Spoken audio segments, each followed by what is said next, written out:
Okay, so moving on to homework setting, do you have any ideas about what you'd like to be working on this week?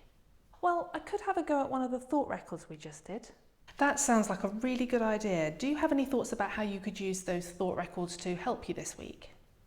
I'd like to think that they'd help me to manage my stress better because I've been feeling quite wound up lately.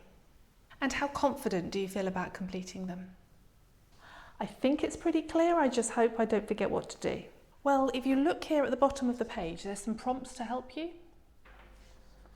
Oh yes, I didn't notice that before. And just remember to rate your emotions at the beginning and again at the end. Okay, I'll write that down. Do you remember what to do in the thoughts column?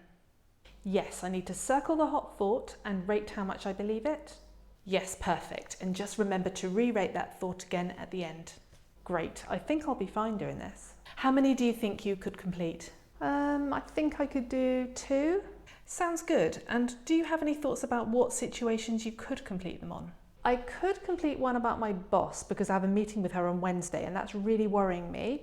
And I also could complete one about my eldest because she's staying in bed all day, every day, and that's really winding me up. Great. Is there anything you think is going to get in the way of completing these?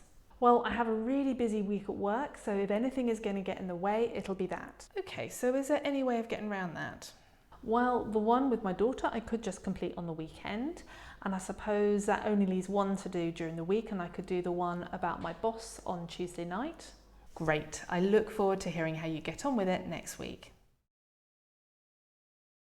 So this week we've looked at your sleep diary and we've talked a lot about your sleep patterns and the things that may establish a better sleep pattern.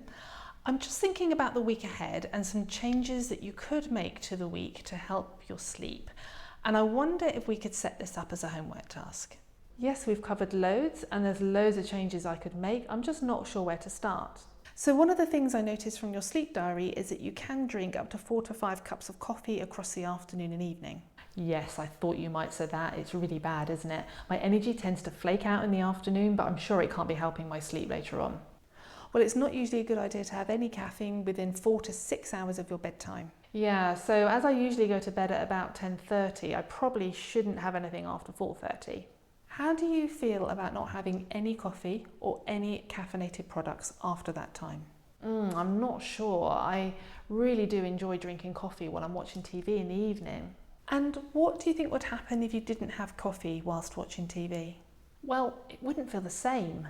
Have you always drank coffee in the evening? No, before, probably 5 years ago, I definitely wasn't in this habit and I probably rarely drank coffee in the evenings. I just worry I might miss it.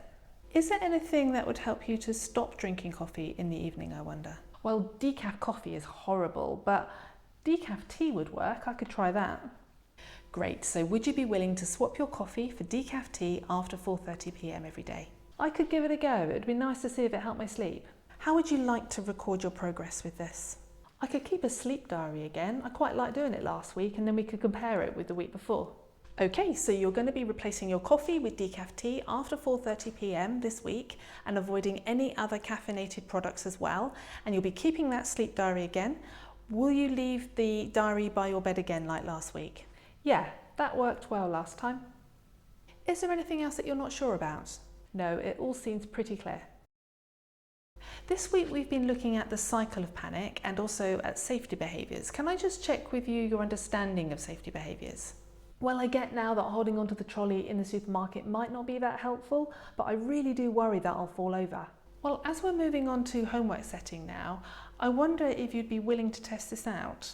What, by not holding onto the trolley? I'm not sure about that. Have you ever fallen over? Well, no.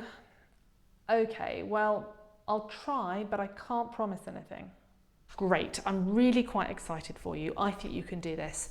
I would like us to plan this out together and create something called a behavioural experiment. It's a useful way of planning out an exercise and testing out predictions. Here is a template we can use. Would you be happy to write? Okay. So firstly, we have your current prediction of what you think is going to happen. Okay, well, that is, if I don't hold on to the trolley in the supermarket, I will fall over. How much do you believe that out of 100? Like 90%? Okay, so what would you be prepared to do to test this out? Well, I wouldn't do it in a big supermarket, but I'd be willing to do it in my local smaller one. Okay, and could you get a smaller amount of shopping that doesn't need a trolley at all? Yes, I could just grab some milk. Just milk? Could you hang about and get a few more things? Why would I need to get more? Well, I just wonder, if you are in there only getting milk, you may not be in there long enough to test out your prediction properly. Ah, yes, I see what you mean. Well, maybe I could buy some ingredients for dinner. So do you feel clear about what you're going to be doing? Yes, I'm going to go to the local supermarket and I'm going to buy some bits for dinner, and I'm not going to get a trolley, I'm going to get a basket instead. Great, so can you write that down under where it says experiment? Okay, and what about the lines below? So once you've done this experiment, you can go back to this plan and you can write down your observations in the next section and your conclusions in the final section, and there you can also re-rate your original prediction. Should I do this at home? Yes, and would you bring it back to the next session? Yes, can do. Is there anything that's going to get in the way of completing this? Only if I'm not brave enough to do it. What could help you with that? I think I just need to give myself some encouragement. So what sort of things could you say to yourself? I suppose I could just tell myself what I tell my daughter when she's scared, that she's awesome, that she's capable, that she'll be fine. And would that help you? I can try.